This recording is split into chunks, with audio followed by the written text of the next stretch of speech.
नमस्ते दोस्तों, स्वागत है आपका रिव्यू गिरी में, a place where you will get spoiler free film reviews, trailer reviews. Film देखी, बी हैप्पी। अभिषेक बच्चन की काफ़ी समय के बाद एक फ़िल्म आई है अमिताभ बच्चन के बेटे की। एक ऐसा बेटा जो टैलेंटेड तो है मगर अपने बाप के अधिक टैलेंटेड होने के कारण उसका टैलेंट दब के रह गया, छुप के रह गया। दर्शकों ने उसके साथ ज्यादती की, उसकी तुलना उसके पिता के साथ की और वह परिदृश्य पे वैसे निखर के सिनेमा जगत में नहीं आ सका जिसका वो स्थान रखता है। बहरहाल फिल्म का एक एक करके हर बिंदु पे जिक्र किया जाएगा। डायरेक्शन, प्रोड्यूसर कौन कौन है, एक्टिंग कैसी की गई है, लीड रोल कैसा है और फिल्म के जो पैमाने होते हैं। मेरी नज़र में एज ए फिल्म क्रिटिक मैंने जो सीखा है कि कोई भी फिल्म अगर आपको हंसाती है, आपको रुलाती है, आपको गुदगुदाती है और वो फिल्म जो आपको कई तरह के इमोशंस देती है, बहुत हाई लेवल पे, लो लेवल पे, और आपको एक जोन में छोड़ के चली जाती है, वो फिल्म मेरे लिए सफल फिल्म होती है। तो क्या इन मानकों पे बी हैप्पी फिल्म खरी उतरती है? चलिए देखते हैं अगली 4 से 5 मिनट में। फिल्म के डायरेक्टर हैं रेमो डिसूजा और उनके कैरियर में डांस की क्या भूमिका है इस फिल्म में नज़र आती है, क्योंकि इस फिल्म की कहानी में, प्लॉटिंग में जो सेंटर है वो डांस है। आगे बात करेंगे कैसे। फिल्म के प्रोड्यूसर हैं सलमान खान।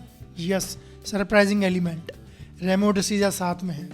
फिल्म को लिखा है अगेन रेमो डिसूजा, तुषार हीरानंदी और चिराग, 3 लोगों ने मिलकर कहानी को लिखा है। लीड रोल में हैं अभिषेक बच्चन एज ए शिव, इनायत जो कि बच्ची हैं, जो कि अभिषेक बच्चन की डॉटर का रोल कर रही हैं, और तीसरे हैं नासिर साहब, साउथ इंडस्ट्री से बिलोंग करते हैं और उनको हम बहुत अच्छी फिल्मों के लिए जानते हैं, जिसमें से एक है बाहुबली। फिल्म में एक अहम किरदार में नोरा फतेही भी हैं। नोरा फतेही की कास्टिंग इस फिल्म में मुझे बहुत सरप्राइजिंग लगी because she is not considered as a actress, she is a dancer, no doubt she is a fantastic dancer.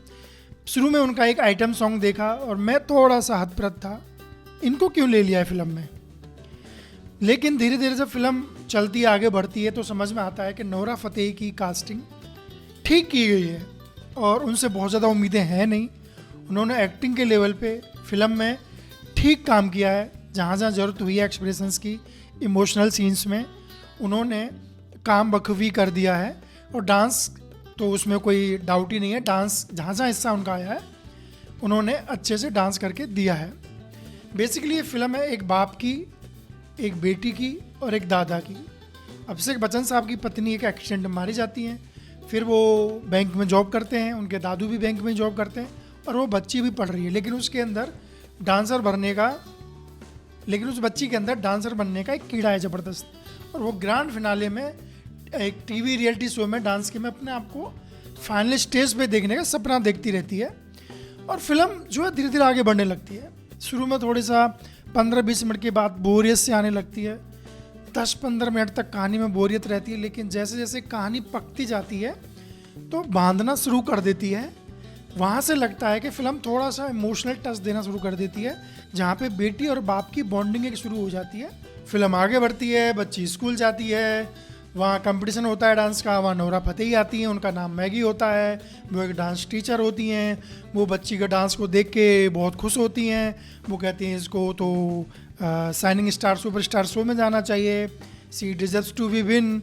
लेकिन अभिषेक बच्चन मुंबई भेजने से उसको डरते हैं क्योंकि वो अपनी पत्नी को पहले ही खो चुके हैं, तो वो मुंबई भेजने से डरते हैं। लेकिन बहुत सारी जदोजहद के बाद, दादू को मनाने के बाद, अपनी बच्ची की जिद के सामने वो मान जाते हैं और वो अपना ट्रांसफ़र करा के मुंबई जाते हैं और बेटी को ले जाते हैं और वहाँ वो ट्रेनिंग सेशन कराते हैं। लेकिन इस बीच बीच में एक घटनाक्रम छोटा छोटा बैकग्राउंड में चलता रहता है। वो ये है कि बच्ची के घुटने में कभी कभी दर्द होता है, जिसको अभिषेक बच्चन और उसके दद्दू यानी कि नासिर साहब इग्नोर कर पा रहे हैं, उसको ध्यान नहीं दे पाते हैं, लेकिन वो साथ साथ चल रहा होता है और दर्शक के मन में ये कुछ तो बात चल रही होती है कि इस घुटने में दर्द का कुछ तो आगे चल के होगा, और वही आगे पता चलता है कि उस बच्ची को वॉन कैंसर हो जाता है।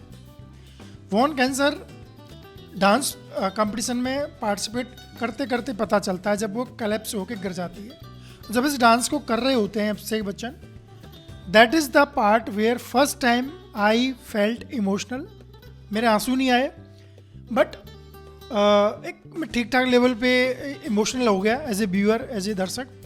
और वहीं कलेप्स हो जाती है लड़की और वहीं से डायग्नोसिस होती है उसको बोन कैंसर। यहाँ से फिल्म थोड़ी टाइट हो जाती है, बन जाती है। यहाँ से डायलॉग डिलीवरी, फिल्म का डायरेक्शन, रेमो डिसूजा का यहाँ से अच्छा होने लगता है और यहाँ से फिल्म अपने आप पे बांध लेती है और अंत तक बना के रखती है। और यहीं पे डांस जो परफॉर्मेंस है, अभिषेक बच्चन बहुत शानदार दिखाई देते हैं। लगता है कि कोई बाप जो है सच में अपनी बच्चे के लिए कुछ कर गुजरना चाहता है और एक पिता की भूमिका में वो अच्छे से नज़र आ रहे हैं, एक्टिंग करते हुए नज़र आ रहे हैं। और इसमें कुछ डाउट नहीं है कि यहाँ पे फिल्म के 30 से 40 मिनट बाद अभिषेक बच्चन की एक्टिंग फिल्म में निखरती जाती है और वो डूबते हुए नज़र आते हैं। शुरू में जो थोड़ा सा लग रहा था कि ऑन द ट्रैक नहीं है, एक्टिंग बहुत पकड़ नहीं पा रहे हैं, जकड़ के नहीं रखा दर्शक को, लेकिन वो 40 से 45 मिनट बाद हमारी शिकायत दूर कर देते हैं। इनायत जो लड़की हैं उसने बहुत अच्छी एक्टिंग की है। एक चीज़ मुझे ऐसी लगी, डायरेक्टर से चूक हुई है या बच्ची, मुझे नहीं पता, कि वो एक जगह कैंसर की वजह से उसके बाल झड़ने लगते हैं तो उसके बाल काट दिए जाते हैं। तो उसके बाद क्या है कि उसको वो नकली पॉथस्टिक शायद होता है, उसके बाल असल में नहीं काटे गए, वो नकली जो गंजा होने के लिए लगा देते हैं फिल्मों में अक्सर, वो लगा दिया गया है, जो कि साफ दिखाई देता है। अगर असल में उसके बाल काट दिए जाते तो एक ऑथेंसिटी और रियल टच मिल पाता। खैर बच्ची है, शायद मानी ना हो या डायरेक्टर ने ऐसा करने से मना कर दिया हो। फिल्म की कहानी, फिल्म का डायरेक्शन अच्छा है। मैं इसको 5 स्टार में से 2.5 स्टार, 3 स्टार आराम से दे सकता हूँ। 2 से 2.5 स्टार इसलिए काट रहा हूँ क्योंकि ना तो मेरे मूवी देखते हुए बहुत ज़्यादा गूज बम्स आए, एकदम से मैं रोंगटे खड़े हो गए मेरे कई बार, ना मेरे को रोना आया, ना मेरे को बहुत ज़्यादा हंसी आई। और मैं एक अच्छी फिल्म उसी को मानता हूँ जो ये मिक्स इमोशंस किसी भी दर्शक के अंदर लेके आए। एज ए फिल्म क्रिटिक आपको कुछ सीख दे के जाए। एक पिता और बेटी के संघर्ष, पिता का इमोशनल एस्पेक्ट दिखाती है, दादू का इमोशनल एस्पेक्ट दिखाती है, बट एक लॉन्ग लास्टिंग इम्पैक्ट छोड़ के नहीं जाती है। फिल्म थोड़ी और कसी हुई हो सकती थी और डीप हो सकती थी, ये फिल्म रुला सकती थी और इमोशनल हो सकती थी, कुछ सीक्वेंस किए जा सकते थे, डायलॉग्स और टाइट किए जा सकते थे और थोड़ा सा डिग डाउन किया जा सकता था। वहाँ राइटर से, डायरेक्टर से थोड़ी सी चूक हो गई है, रेमो डिसूजा से थोड़ा सा इमोशनल टच दे सकते थे क्योंकि प्लॉटिंग ही वैसी थी। एक पिता पुत्र की कहानी बहुत इमोशनल होती है और उस इमोशन को और गहरा किया जा सकता था। इसलिए मैं 2 से 2.5 स्टार इस फिल्म के क्रिटिक के तौर पे काटता हूँ और सिर्फ 2.5 स्टार देखता हूँ। लेकिन फिल्म अच्छी है, आपको ज़रूर देखनी चाहिए, अमेजन प्राइम पे है। यह फिल्म अभिषेक बच्चन की एक्टिंग के लिए देखी जानी चाहिए। उन्होंने अच्छा अभिनय किया है, बहुत अच्छा तो नहीं लेकिन अच्छा अभिनय किया है, देखने लायक अभिनय किया है। Thank you.